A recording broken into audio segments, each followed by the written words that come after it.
Hello guys. Yan, kumusta kayo? Kumusta?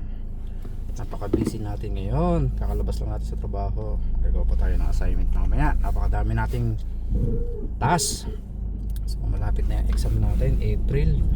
Sana makapasa ako dito sa A1.3 level ng Finnish language. Ang susunod dito ay A2.1, tapos A2.3, tapos B1 at B2. Ewan ko kung may kasunod pa yon. Yun lang guys, nag-update lang tayo. Maraming salamat. Thank you for watching guys, and keep safe always. So magdadrive na tayo. Susundin natin si Yana sa kanyang daycare center. Okay, enjoy watching guys. Paabutin natin ng kahit ilang minuto lang. Ito natin hanggang baba. Madami na naman bisita dun sa sa trabaho, kita ko. Alis ako, ang daming bisita, sigurado sa Lunes. Madumi na naman ang sahig. My God. Wala nang katapusan na paglilinis natin.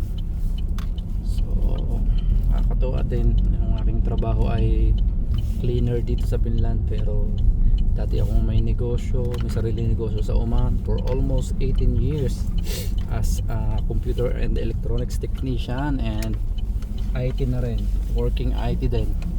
So yun yung bahay namin nandun. Okay, so sundo lang mo kaya at babalik kami kay Mrs. mamaya para para mag-pick up and uwi kami together. Okay, para makakain. Gutom na. So guys, nakita nyo yung araw ngayon, sumisikat na ang lubog ngayon. Late na, umaabot na siya ng 7 o'clock, maliwanag na. So aabot na naman to ng ng gabi, ng alas 12 madaling araw. Hindi pa na baba yung araw. So ganun po ang ang Europe style ng kanilang weather, nagbabago. Tsaka sa sa ibang mga sa mga parting malalamig, ganun din yata. So yun lang guys, maraming salamat, and keep safe always. Puputulan natin video natin, palulubat na ako. Bye bye, thank you for watching.